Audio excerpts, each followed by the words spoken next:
C'est étonnant, non?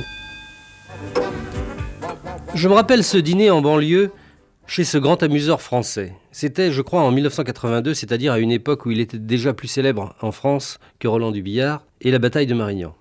Il m'avait fait l'honneur d'imaginer que j'étais capable de collaborer à l'écriture d'un film qu'il était plus ou moins sur le point de tourner. À cet effet, et aussi je pense par pure amitié, il m'avait convié à souper chez lui en toute intimité, c'est-à-dire en compagnie des 80 parasites nocturnes, abonnés quotidiens à sa soupe populaire. Certains hauts personnages traînent... On a entendu le monsieur tousser ou pas? Vous pouvez péter sous la table, mais pas tousser au-dessus.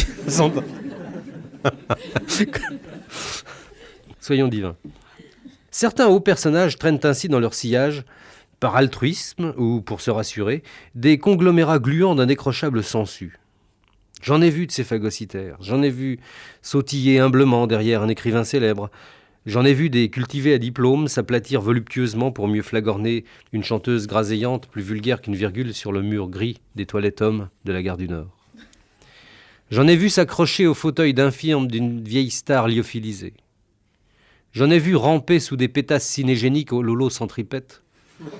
J'en ai vu dans le showbiz ramper de si peu dignes et de si peu respectables qu'ils laissaient dans leur sillage des rires de complaisance aussi visqueux que les mucosités brillantes qu'on impute aux limaces.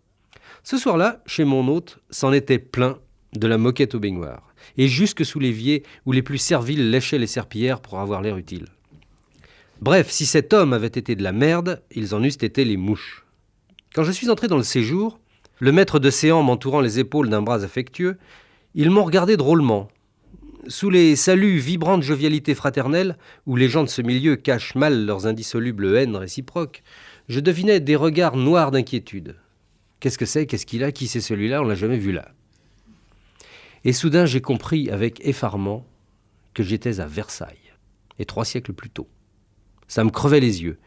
Ces sous-punks aux cheveux verts, ces faux loulous qui sentaient les herbes rares et le vin des rochers chauds, ces intellos d'agences de pub, ces dessinateurs en vogue à l'insolence calculée, ces starlettes argotiques du rock à gogo, ces gens fléchis, courbés, pentus, c'était la cour.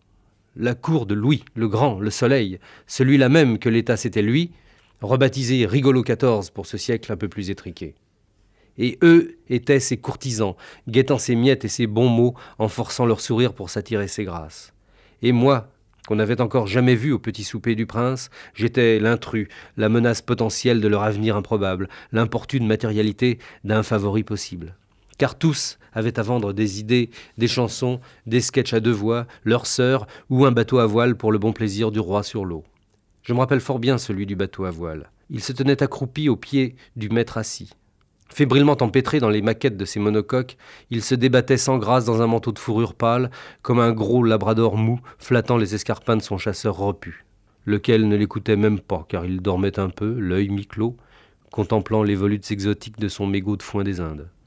Parmi ces soumis, j'ai reconnu quelques chanteurs électroniques qui brament aujourd'hui encore leur indignation face aux injustices de classe. J'ai pris congé pour aller vomir plus loin.